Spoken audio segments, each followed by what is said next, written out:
Hello, my name is Michael Francis and I'm delighted to be the new music director of the Florida Orchestra. My father was a musician, so he was a double bass player and that was my first instrument. And I remember one day coming home from playing football and I said to my dad, "Oh, can I have a go on this?" And that was it. I liked it. And then I fell in love with music. I never knew how I would become a conductor. I just always felt that I would become a conductor.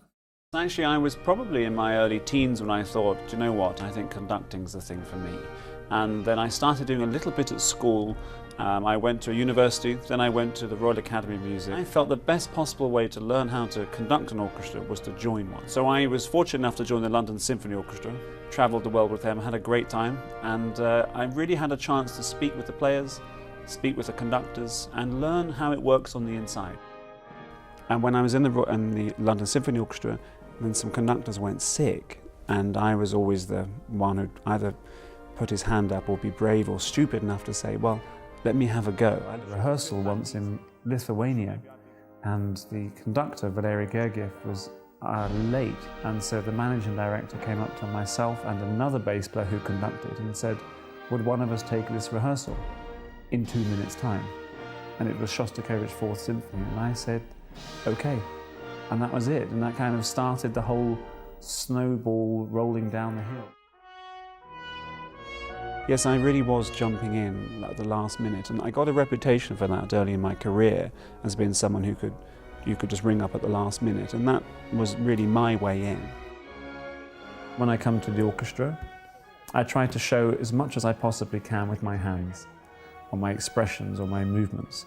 What I can't fix physically, I will stop and I will speak to them. I try to just not teach them, but just to remind them of things that they know and to help them feel what it's like to play at their very best, letting them know that it is the best and why it's the best.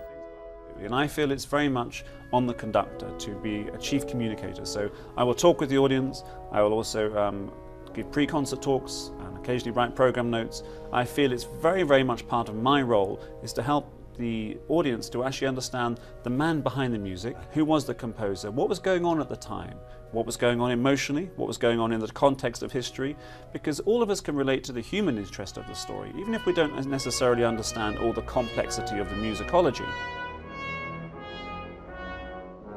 When I first came to the orchestra, I didn't know what to expect. I'd heard about the orchestra, but you never know until you give the first downbeat.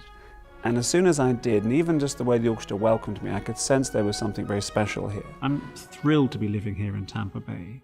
My daughter was born here in December in St. Joseph's North. My wife is originally from here, although we met in the UK.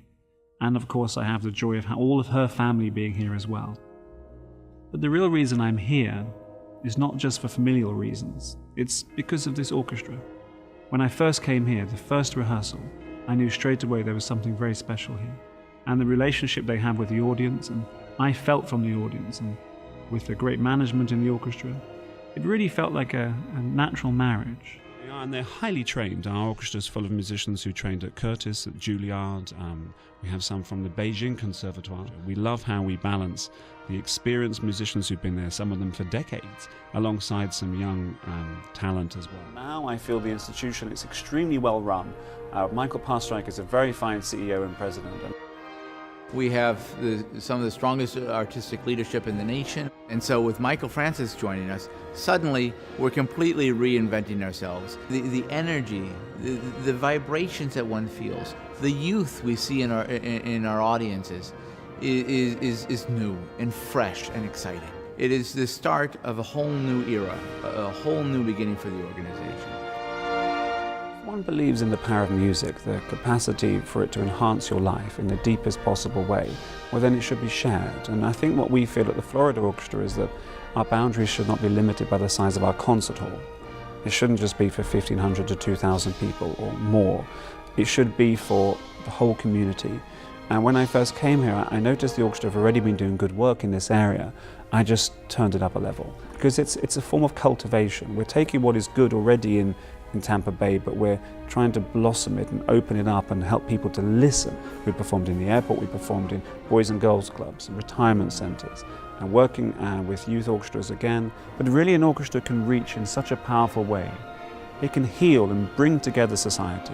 And I've often heard of people who've come to concerts and the concert has been a truly life-changing moment for them. I'm not saying music can change the world, but it can change lives. And that really matters.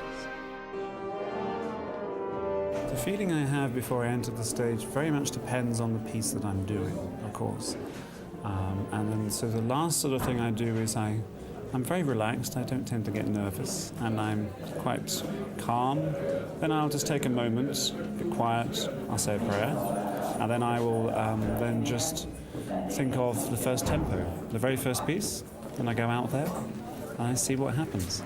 Because it's not an exact science, it's live music. An orchestra nowadays is far more than it was. We're not here for vacuous entertainment, although we do hope to entertain you, of course. But really an orchestra can reach in such a powerful way. It can heal and bring together society. I truly believe in the power of music. It can affect us in a way that no other art form can, because it can bypass intellect. It can go straight into the heart.